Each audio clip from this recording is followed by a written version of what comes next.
السلام عليكم ورحمة الله وبركاته. الحمد لله رب العالمين، والصلاة والسلام على رسوله الكريم. أما بعد، فقد قال الله تعالى في كلامه العزيز: أعوذ بالله من الشيطان الرجيم، بسم الله الرحمن الرحيم. لقد كان لكم في رسول الله أسوة حسنة، صدق الله العظيم. اللہ کا احسان ہے، اس کا فضل و کرم ہے کہ سیرت النبی صلی اللہ علیہ وسلم کے موضوع پر تقریر پیش کرنے کی توفیق عطا کی تاکہ خود کی اصلاح ہو جائے، ورنہ کسی کی کیا مجال کہ سیرت النبی صلی اللہ علیہ وسلم کا احاطہ کر سکے۔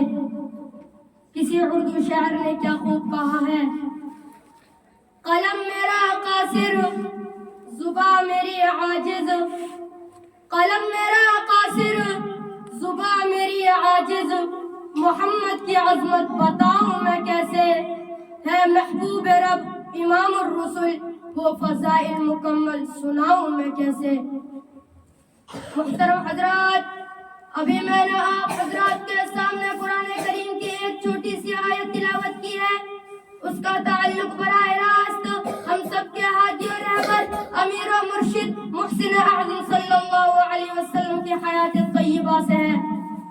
اللہ تعالیٰ نے اس آیت میں مسلمانوں کو زندگی گزارنے کے لیے ایک ڈھنگ اور طریقہ بتایا ہے، دنیاوی زندگی کے لیے ایک نمونہ مقرر کیا ہے، فوز و فلاح کا ضامن ایک عظیم فارمولہ عطا کیا ہے۔ اس آیت میں نبی پاک صلی اللہ علیہ وسلم کی قابل تقلید زندگی کو مسلمانوں کے لیے آئیڈیل بتایا گیا ہے، اور یہ اشارہ کر دیا ہے کہ اے لوگوں، اگر کامیابی و کامرانی چاہتے ہو، تمہارے اندر ہدایت و روشنی کی طلب ہے، طہارت و تقویٰ کی تمنا ہے، امن و سلامتی کی خواہش ہے، عزت و شرافت کی چاہت ہے، تو نبی پاک صلی اللہ علیہ وسلم کے روشن زندگی کو اپناؤ، حیات نبی صلی اللہ علیہ وسلم کے ہر گوشے کو اختیار کرو، آپ کے فرمان کو سینے سے لگاؤ، نبی پاک صلی اللہ علیہ وسلم کے تمام ارشادات کو آنکھوں پہ بٹھاؤ، اور سنت نبی صلی اللہ علیہ وسلم کو اپنی زندگیوں میں داخل کر کے ساری دنیا کے سامنے یہ اعلان کر دو کہ خلاف راہ پیغمبر قدم جو بھی اٹھائے گا، خلاف راہ پیغمبر قدم جو بھی اٹھائے گا، کبھی رستہ نہ پائے گا، کبھی منزل نہ پائے گا۔ حضرات گرامی، پوری اسلامی تاریخ گواہ ہے کہ جس وقت آپ صلی اللہ علیہ وسلم نے اس دنیا رنگ و بو میں قدم رکھا تو پوری تاریخی ظلمت کی گھٹا ٹوپ اندھیرے میں ڈوبی ہوئی تھی، کفر و شرک پر ساری اقتدار تھا، جہالت و لاعلمی کا دور دورہ تھا، الفت و محبت نام کی بھی کوئی چیز نہیں تھی، وحشت و بربریت اپنے عروج پر تھی، انسان کے خون کا پیاسا تھا، قتل و غارت گری کا بازار گرم تھا، اور ایسا محسوس ہو رہا تھا کہ اب اس دنیا میں ہدایت و روشنی کا صورت طلوع نہیں ہوگا، اس کائنات کا بحران ختم نہیں ہوگا، اس دنیا میں انسانیت کا درس نہیں ملے گا، اور ہمیشہ ہمیشہ کے لیے لوگ آزاد اور انسانیت سے محروم ہو جائیں گے۔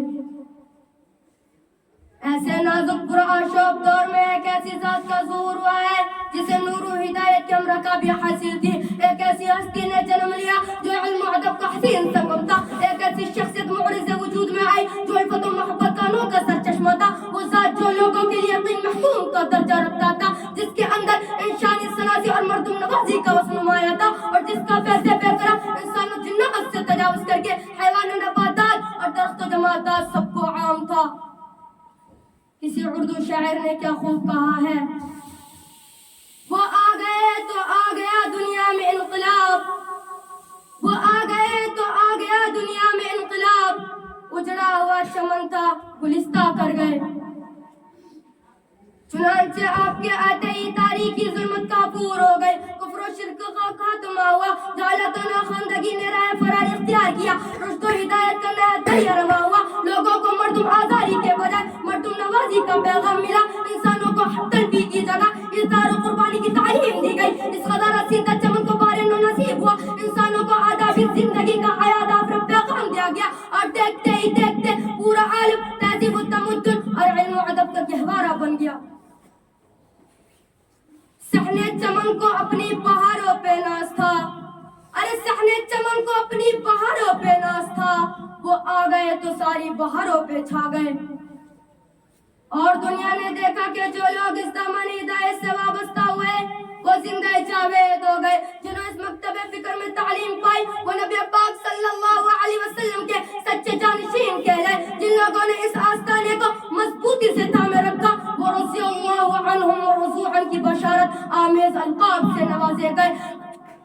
یہی وہ در تھا جسے پکڑنے کے بعد حضرت ابوبکر رضی اللہ تعالیٰ عنہ صدیق کہلائے۔ یہی وہ دربار تھا جہاں سر جھکانے کے بعد حضرت عمر رضی اللہ تعالیٰ عنہ کو فاروق اعظم کا خطاب ملا۔ یہی وہ بارگاہ تھی جہاں سے حضرت عثمان غنی رضی اللہ تعالیٰ عنہ کو ذوالنورین کا لقب ملا۔ یہی وہ فوجی چھاونی تھی جہاں سے حضرت علی رضی اللہ تعالیٰ عنہ کو اسد اللہ کے نام سے یاد کیا گیا۔ پوری دنیا جانتی ہے کہ جو دربار رسالت سے جڑے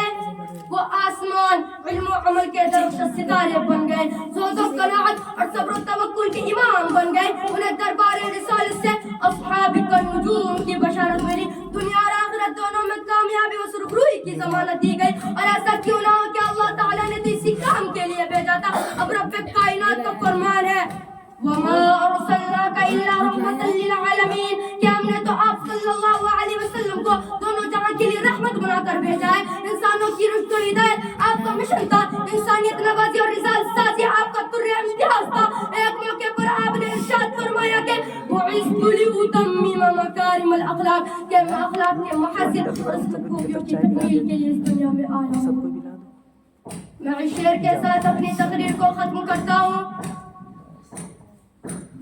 اپنے لہو سے روشن کر دے گلیاں اس ویرانے کی، اپنے لہو سے روشن کر دے گلیاں اس ویرانے کی، گرچہ بہت تاریکی تھی راہ شہر و وطن جانے کی۔ وما علینا الا البلاغ۔ السلام علیکم ورحمۃ اللہ وبرکاتہ۔